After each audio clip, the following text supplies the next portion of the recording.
Hello, everyone, and welcome to At Barrons. I'm Andy Serwer, and welcome to our guest, Bonnie Hammer, Vice Chair of NBCUniversal and author of the new book, 15 Lies That Women Are Told at Work, provocative title. Bonnie, nice to see you. And great being here. Good seeing you again. So let's talk, first of all, about what you're doing these days. Vice Chair at NBCU, what exactly does that entail? Being a vice chair is an interesting position because you're basically agenda-free and taking a view of the company from a step or two backwards, having been in many of the positions alongside and beneath, and advising or counseling when needed. Other than that, I like to kid around about it and say I'm basically the chair of vice. I help everybody navigate all the problems that exist in any kind of workplace. Right, and I know you've been instrumental in Peacock, so want to talk to you about that. That, of course, is front and center with the company's strategy going forward. How's Peacock going? Peacock is doing really well right now. We started late, and I was one of several who was trying to push the company to kind of get into the middle of it earlier, probably 5 or 6 years earlier than they started.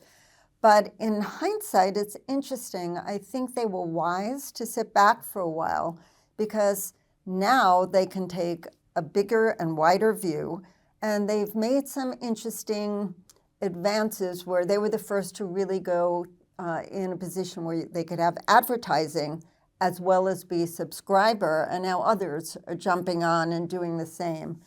And it was also, there are so many streamers in the business right now that again, it gave them perspective of where to go, where not to go, where we thought would be best in terms of programming and audience availability. And I think they're doing very well. But it's a very cluttered marketplace right now. And I think the most interesting stuff will happen in the next couple of years when we try to see how you basically engage in all platforms and how you take programming and have them move from linear to streaming, streaming to linear, et cetera.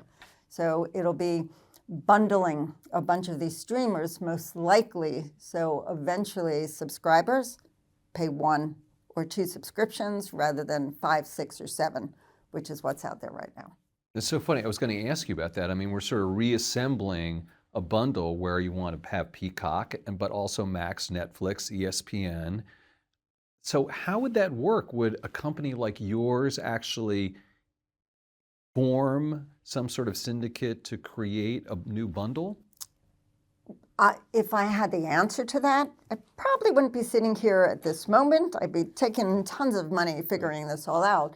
But I do believe that the cablers way back when, the cable box where you would pay a penny and have 100 channels, basically, the Brian Roberts of the world will somehow figure out a way to bundle these streaming services in some broadband fashion so that it is bundled just like the cable box was and the cable subscription was for a gazillion years. How they do it, how they make those deals, how they form those financial considerations, I don't yet know, but they're definitely thinking about it. You've been in the cable TV business for 5 decades and counting. And don't date me. No, well, I mean, it's a fact. I've been doing it as long as you have, not in cable TV, but in the media business.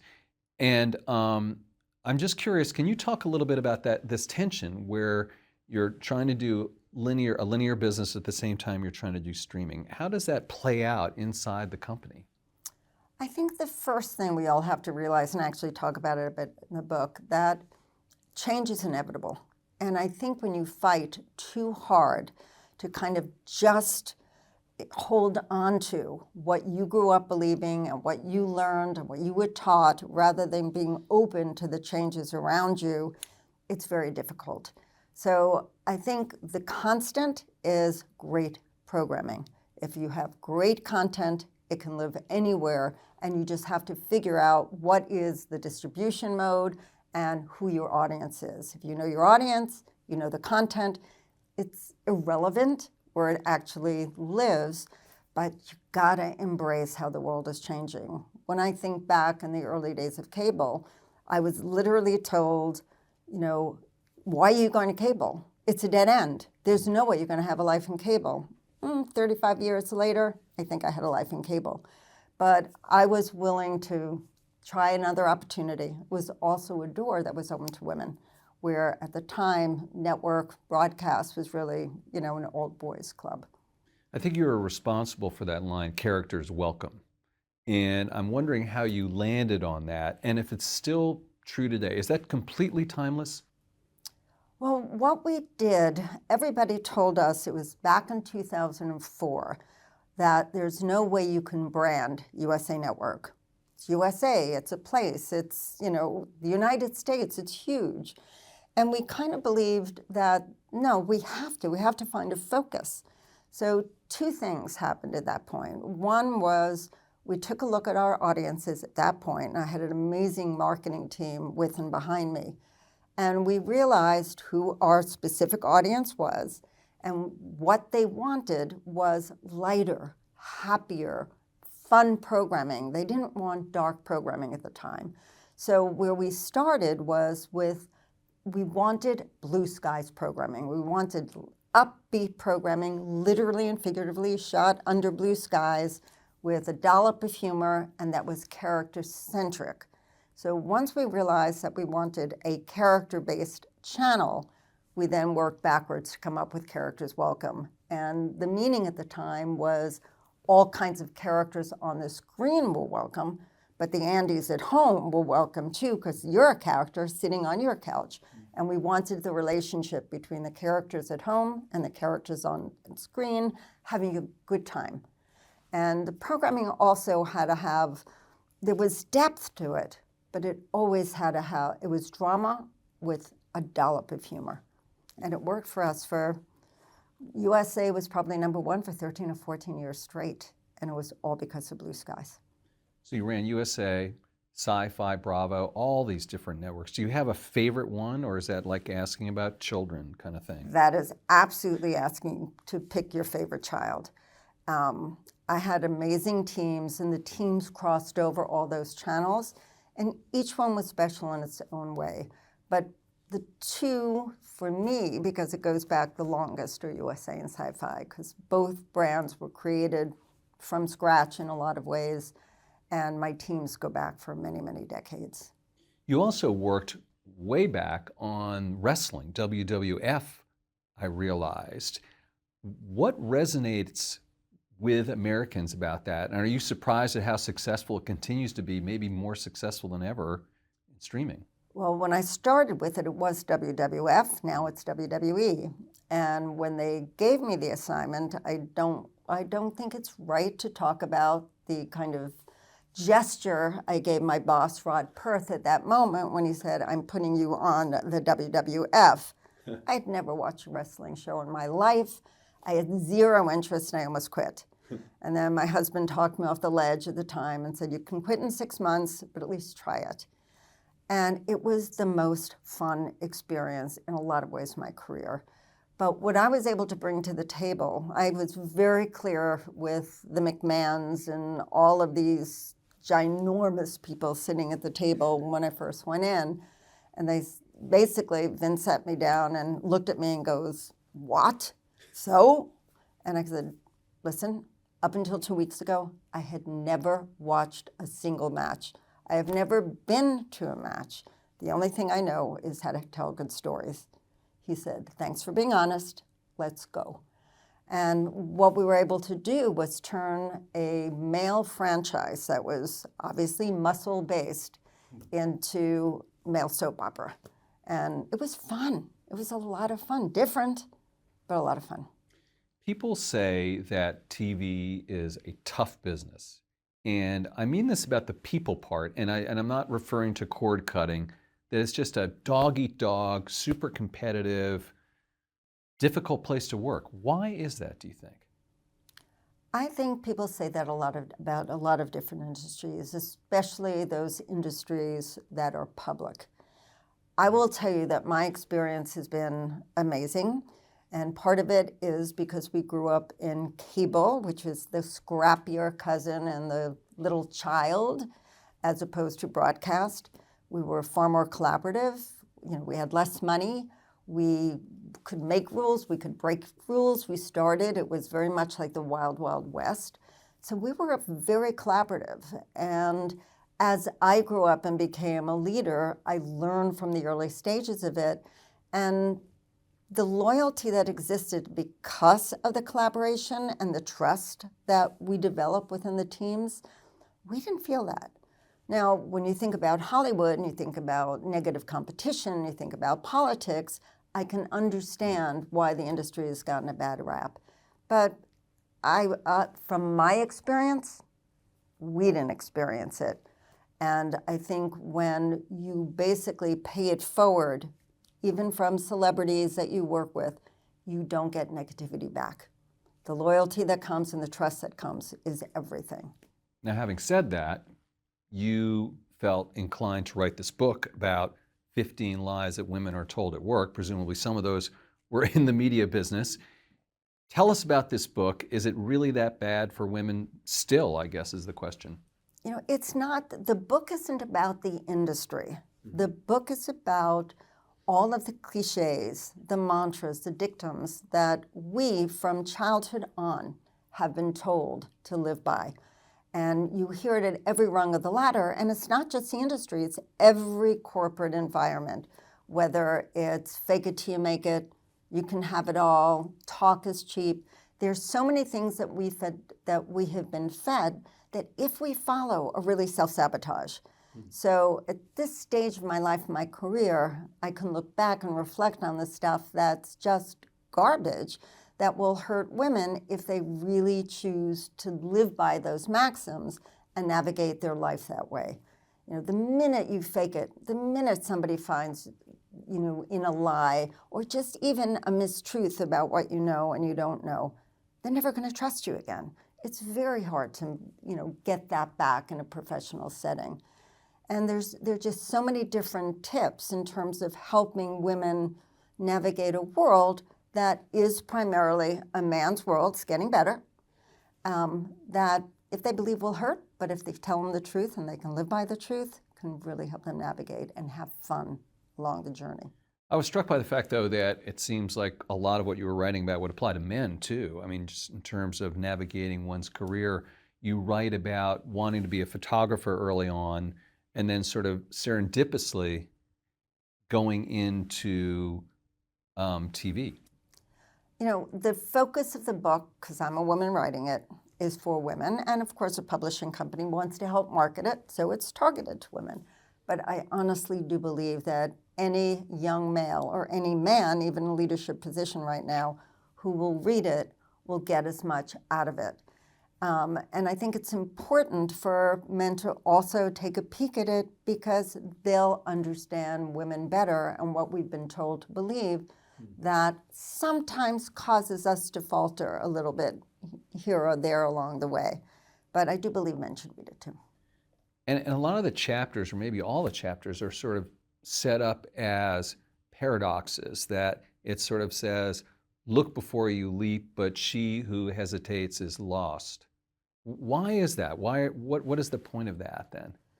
Well, to understand a cliche, you also have to understand the other side of it. So in my mind, just telling people to do something without talking about the other side of it, it's a lot harder to understand. When you tell somebody, talk is cheap, people have been brought up to believe that actions speak louder than words.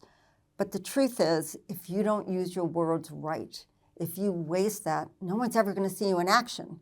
So it's really understanding both sides of the coins. How do you negate a cliche without giving them the advice to understand why it's a lie or why it is not a truth and will hurt them? And for every single cliche that I knock, I give a point that will help them very quickly understand, frankly, the uncommon sense of why not to do that. Going back to that point where you were originally wanted to be a photographer and then sort of tripped into the TV business, and you talked about having a dream of being a photographer and then realizing you needed to give it up. How do you know when to give up a dream? You know, right now it's really important for kids, especially those who are graduating, will be graduating, to understand that following a dream blindly will perhaps have you sleepwalk through life and other options in life. For me, I fell in love with photography at the age of 12, and I was determined, come hell or high water, that I was going to be a photographer. I was in communication school, but a photojournalism major. I then did media and technology in a master's program, and I worked in doc rooms. I worked as a photojournalist. I worked as a photo editor. I can't tell you how many photography jobs I had. And each one was just a little bit off. It didn't mean that I didn't work hard in them, but they didn't necessarily satisfy me, and I surely wasn't making a whole lot of money in the profession. And so while in graduate school, I basically took an internship, basically as a freelance, working for free photographer on a kids show called Infinity Factory. And I was chasing around the kids, basically taking photographs, begging them to stand still so I can get a shot. And one day, 3 production assistants got fired, and I just happened to be at the right place at the right time. And they offered the job, and I remember going home saying, wait a minute, this isn't photography. I know nothing about the TV business. I know nothing about studios. And I basically said to myself, you're not getting anywhere in photography. You may love it, but it's not getting you anywhere. So I basically took the job. I also needed a job for a salary. My school was ending shortly, and it was the best thing that I ever did. And what I realized was it didn't mean I had to give up photography. I could still keep that dream, but the camera was no longer my boss. You know, it was my plaything. It's all about the stories. You worked with so many high-profile, high-powered executives in your career, Bonnie. You mentioned Brian Roberts, Steve Burke, Barry Diller. What did you learn from these people?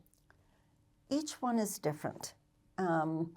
Barry had a huge influence in my life because he's what I called a challenging mentor. I worked for Barry for quite a number of years, and I will be honest to say that I hid under the desk for probably the first 18 months that I worked for Barry. He scared the hell out of me because he was so direct and so demanding. But what I realized as a challenging mentor, that Barry pushed me. He taught me. He wouldn't take an answer unless I had studied or researched, thought it inside, outside, whatever. And he basically was tough. When I worked for Barry, I talked about the tough in tough love, and that is what challenging mentors do. We've been brought up primarily to think about mentors as supportive people. They pat you on the back, they're cheerleaders, they embrace you, they take care of you. That's not who you learn from. You learn from truth tellers, and Barry was a truth teller. I remember one story in particular when we were trying to greenlight a show on the Sci-Fi Channel, and it was a show with a psychic. And Barry literally, this was on a Friday evening, Barry calls me long before we had iPhones or anything like that, so everything was computer-based email. And Barry calls me up, and he said, why are you planning to do a show with a psychic? If a psychic is real, why are they on the Sci-Fi Channel? If they are not real, why the hell are you in business with them anyway? We went back and forth via computer till Sunday night, till I almost caved and said, okay, we're not going to do the show with John Edward. And I finally realized that I had the answer that would work with Barry. That if psychics, that psychics are in the mind of the beholder, which means neither you nor I can prove that they are right or wrong, legit or not legit. If you buy it, if you believe in it, that's all that matters. So it's in between fact and fiction, what I call friction.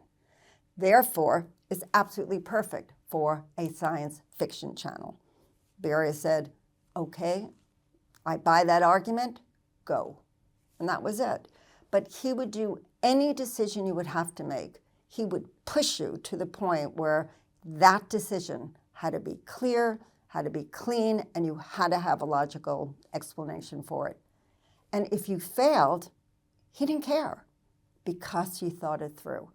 in his mind, that was failing forward. And that was okay. But if you didn't think it through and you screwed it up, forget it. Bonnie Hammer, thank you so much for joining us. And thank you very much. This was a pleasure. This is at Barrons. I'm Andy Serwer. We'll catch you next time.